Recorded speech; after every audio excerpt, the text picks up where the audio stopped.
बच्चन जी अपनी आत्मकथा में कहते हैं कि उन्होंने कई बार कविताओं से दूर भागने की कोशिश की, लेकिन भीतर का कवि बार बार उन्हें अपनी तरफ खींच ही लेता था। एक दिलचस्प बात यह है कि 1933 में जब बच्चन साहब पायोनियर प्रेस की नौकरी के लिए निकल रहे थे, तो उनका कवि बनने का कोई इरादा नहीं था। हालांकि तब तक वो थोड़ा रुबाइयत उमर खय्याम का अनुवाद कर चुके थे और कुछ रुबाइयां मधुशाला की भी लिख चुके थे। तो उन्होंने सोचा कि कविताएं आगे लिखनी नहीं हैं तो कागज रखकर क्या करूंगा। लेकिन जब वो उन कागजों को छोड़कर जाने लगे तो अधलिखी कविताओं ने उनकी तरफ जैसे दयनीय आंखों से देखा और सहमी सी आवाज में कहा, हमें यहाँ क्यों छोड़े जाते हो। बस कविराज पिघल गए और कुछ सोच के बच्चन साहब ने उन्हें साथ रख लिया। इन्हीं कुछ कागजों में मधुशाला की कुछ रुबाइयां भी लिखी थी, और जैसा इंग्लिश में कहते हैं, and the rest is history. मृदु भावों के अंगूरों की आज बना लाया हाला, मृदु भावों के अंगूरों की आज बना लाया हाला, प्रियतम अपने ही हाथों से आज पिलाऊंगा प्याला, प्रियतम अपने ही हाथों से आज पिलाऊंगा प्याला। पहले भोग लगा लूं तेरा फिर प्रसाद जग पाएगा, पहले भोग लगा लूं तेरा फिर प्रसाद जग पाएगा, सबसे पहले तेरा स्वागत करती मेरी मधुशाला, सबसे पहले तेरा स्वागत करती मेरी मधुशाला। कवि अपनी काव्य रचना को स्वयं अपने हाथों से वैसे ही प्रस्तुत कर रहे हैं जैसे सुरा का प्याला हो। बहुत ही प्रेम और निष्ठा से कवि ने कविता लिखी है।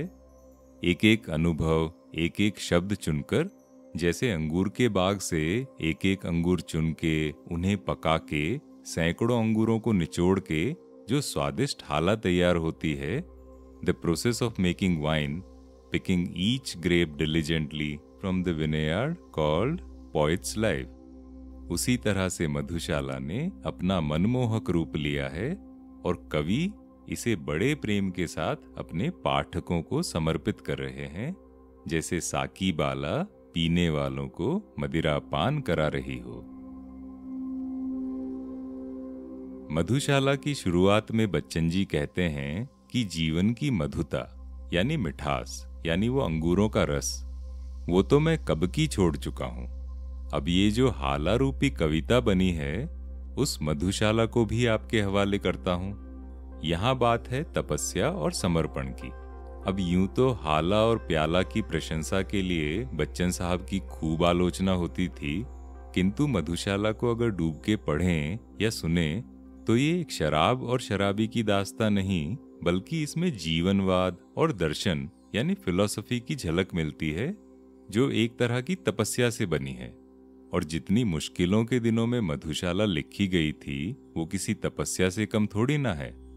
तपस्या जैसे एक पैर पर खड़े हुए शिव का नृत्य, और शिव का नृत्य कब होता है? जब प्रलय आती है, विश्व को जलाकर, विश्व को तपाकर। प्यास तुझे तो विश्व तपाकर पूर्ण निकालूंगा हाला, प्यास तुझे तो विश्व तपाकर पूर्ण निकालूंगा हाला, एक पांव से साकी बनकर नाचूंगा लेकर प्याला, एक पांव से साकी बनकर नाचूंगा लेकर प्याला।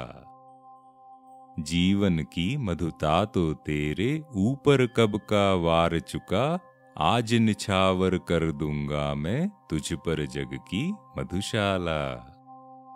जीवन की मधुता तो तेरे ऊपर कब का वार चुका, आज निछावर कर दूंगा मैं तुझ पर जग की मधुशाला। यहाँ एक बात है रुबाइयत उमर खय्याम की, जिसके बारे में बच्चन जी कहते हैं कि रुबाइयत के अनुवाद ने मेरे हृदय की बंद सुराही के मुंह से ढक्कन खींच लिया था और मदिरा की धार बह चली थी मधुशाला के रूप में। कुजा कविता, कुजा पत्रकारिता, कुजा मधुशाला, कुजा कचहरी, कुजा साकी, कुजा अखबार का एजेंट, कुजा शराब के जाम, कुजा पैसों का हिसाब किताब। ये वही वक्त था जब बच्चन साहब पायनियर प्रेस में एक गश्ती एजेंट का काम करते थे। दिन भर जगह जगह की धूल खाना, कोर्ट कचहरी के चक्कर लगाना, विज्ञापन इकट्ठा करना, साथ में पत्रकारिता करना और पैसों का हिसाब किताब, और रात को लौटकर अपने कमरे के अकेलेपन में कुछ अनुभवों और कल्पनाओं को कविता के रूप में ढालना, ये एक पैर पर खड़े होकर तपस्या करना नहीं है तो क्या है। आज यहीं विराम लेते हैं। अगले अंक में बात करेंगे मधुशाला और एलिस इन वंडरलैंड में क्या कॉमन है और बेंगलोर की सड़कें बीच में कहां से आ गई। मैं हूं अरिसुदन। इस पॉडकास्ट में हम बात करते हैं मधुशाला की, उससे जुड़े हुए किस्से कहानियों की और इस कविता के पीछे की फिलॉसफी की। बताइएगा ये शुरुआत आपको कैसी लगी। आप मुझसे जुड़ सकते हैं इंस्टाग्राम, फेसबुक, लिंक्डइन पर, लिंक यहीं दिए हुए हैं। तो मिलते हैं अगले अंक में। तब तक स्वस्थ रहें, प्रसन्न रहें, चाय कॉफी पीते रहें।